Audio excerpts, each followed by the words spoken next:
నమస్కారం. రామాయణానికి, మహాభారతానికి మధ్య వేల ఏళ్ల దూరం ఉంది. రాముడు త్రేతాయుగంలో ఉంటే, కృష్ణుడు ద్వాపరయుగంలో ఉన్నాడు. కాని ఈ రెండు మహాకావ్యాల్లోనూ కనిపించే ఒకే ఒక్క మహావీరుడు ఆంజనేయుడు. చిరంజీవి అయిన హనుమంతుడు మహాభారత కాలంలో ఎందుకు ప్రత్యక్షమయ్యాడు?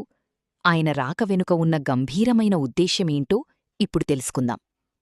మహాభారతంలో హనుమంతుడు రెండు ముఖ్యమైన సందర్భాల్లో కనిపిస్తాడు. భీముడి గర్వభంగం.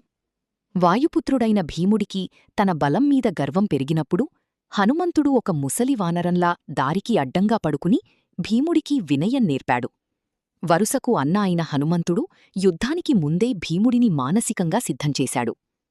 అర్జునుడి రథంపై కపిధ్వజం.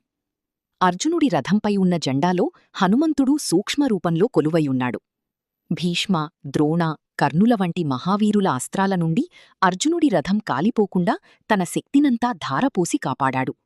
యుద్ధం ముగిశాక హనుమంతుడు జెండా నుండి వెళ్ళిపోగాని ఆ రథం బూడిద అయిపోయిందంటే ఆయన రక్షణ ఎంతటిదో అర్థం చేసుకోవచ్చు.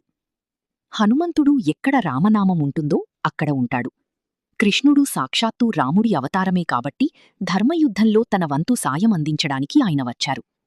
పాండవుల వైపు న్యాయముంది కాబట్టి వారి విజయానికి తన గర్జన ద్వారా శత్రువుల గుండెల్లో వణుకు పుట్టించారు. వేల ఏళ్ల తర్వాత ఆయన రావడం వెనుక ఉన్న అసలు కారణం, యుగాలు మారినా, దేవుడి రూపం మారినా, ధర్మాన్ని రక్షించే సేవకుడు ఎప్పుడూ సిద్ధంగా ఉంటాడు అని చాటి చెప్పడం. హనుమంతుడి భక్తి మనందరికీ స్ఫూర్తి. మీరు కూడా హనుమద్భక్తులైతే జై బజరంగబలి అని కామెంట్ చెయ్యండి. మరిన్ని ఇలాంటి ఆసక్తికరమైన ఆధ్యాత్మిక రహస్యాల కోసం మన ఛానల్ని ఇప్పుడే సబ్స్క్రైబ్ చేసుకోండి. జై శ్రీరామ్.